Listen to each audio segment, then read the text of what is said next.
It's often said that the most rewarding way to experience Renaissance paintings is in the spaces for which they were originally created. But why should this be? The very concept of space is fundamental to 15th and 16th century art and architecture. The illusion of depth, represented in religious paintings of this period, was understood to be a kind of continuation of the space occupied by the observer. One-point perspective and a series of pictorial devices were invented with the specific intention of creating a kind of virtual connection between the real world and the world within the painting. In this way, the power of saints and angels to intercede or protect might almost seem tangible. Giovanni Bellini's altarpiece of 1488 retains something of this ability to engage the viewer, even today. This is partly due to a careful integration of form and space, and partly due to the unifying light which falls over the figures.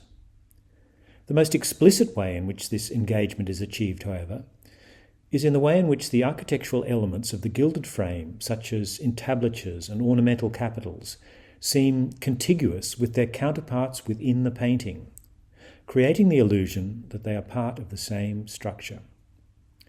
This fusion of actual and painted objects is made so seamlessly that our disbelief that the accompanying figures inhabit our world is momentarily suspended. Bellini's triptych is in the sacristy of the Frari, which is the largest church in Venice. Like so many Franciscan churches in Italy, the Frari contains a profusion of paintings, sculptures and funerary monuments commissioned by wealthy patrons. Bellini is really the father of the Venetian school of painting, and his innovative use of the oil medium and profound understanding of light and colour influenced generations of artists. The most brilliant of his pupils was Titian, though at the time of Bellini's death in 1516, intense competition meant that his succession to the role of leading painter of the city was by no means a certainty. In 1515, the Franciscans commissioned Titian to paint a major work for the high altar of the Frari.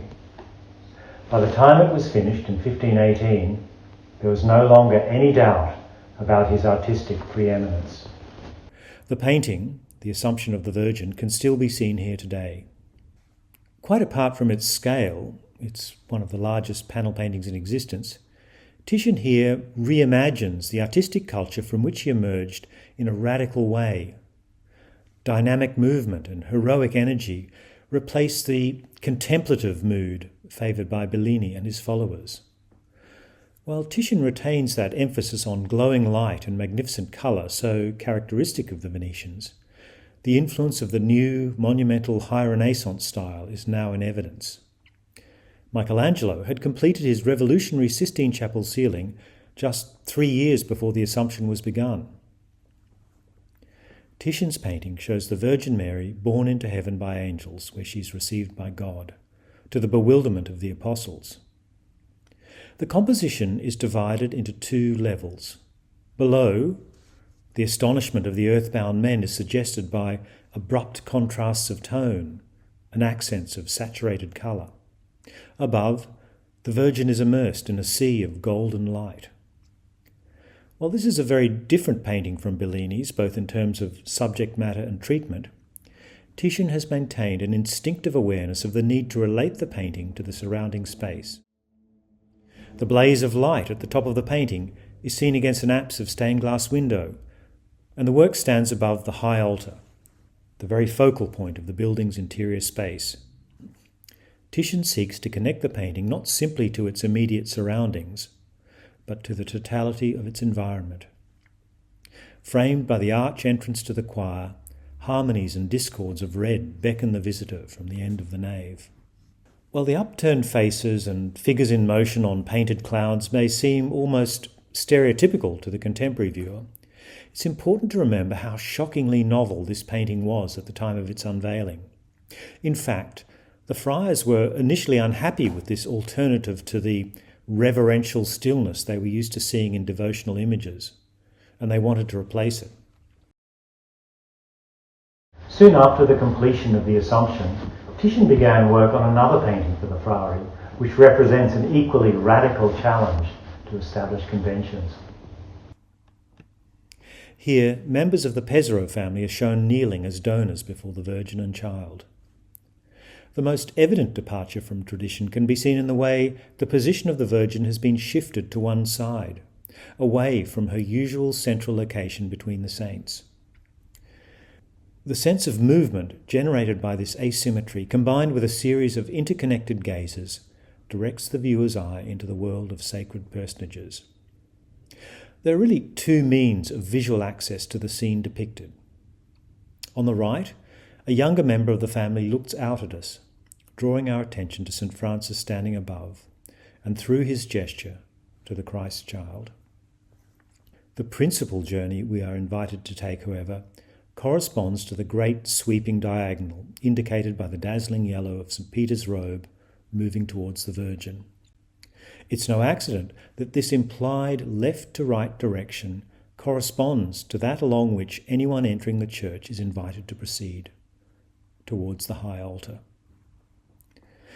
While the monumental columns remind us that Titian has not missed an opportunity to include objects in the painting which echo those in the surrounding architecture, it's as much a sense of movement along the main axis of the building as formal cues which draw the viewer into the painting.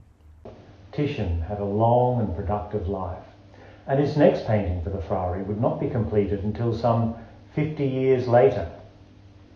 Even more than the two works already in place, this late canvas showcases Titian's role as a major innovator of European painting.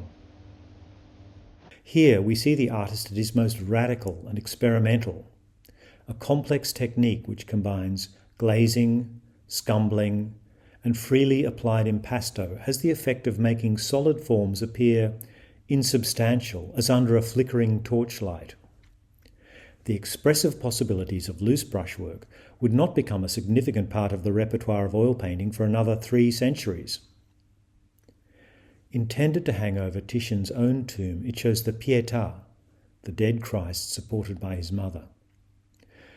By way of a sincere proclamation of faith, the flanking figures show on the left Mary Magdalene, patron saint of penitence, and on the right Nicodemus, or perhaps Joseph of Arimathea, who in any case bears a strong likeness to the elderly painter. Unfortunately, for a variety of reasons, the Pietà never made it to the church, and it now hangs in the Accademia galleries. A 19th century monumental tomb has taken its place. Mary Magdalene's urgent gesture, however, tells us that the artist was mindful of the painting's context. Its powerful diagonal would have mirrored that of the Pesaro altarpiece hanging on the other side of the nave, directing us to the high altar where the Assumption, Titian's masterpiece of half a century earlier, still hangs.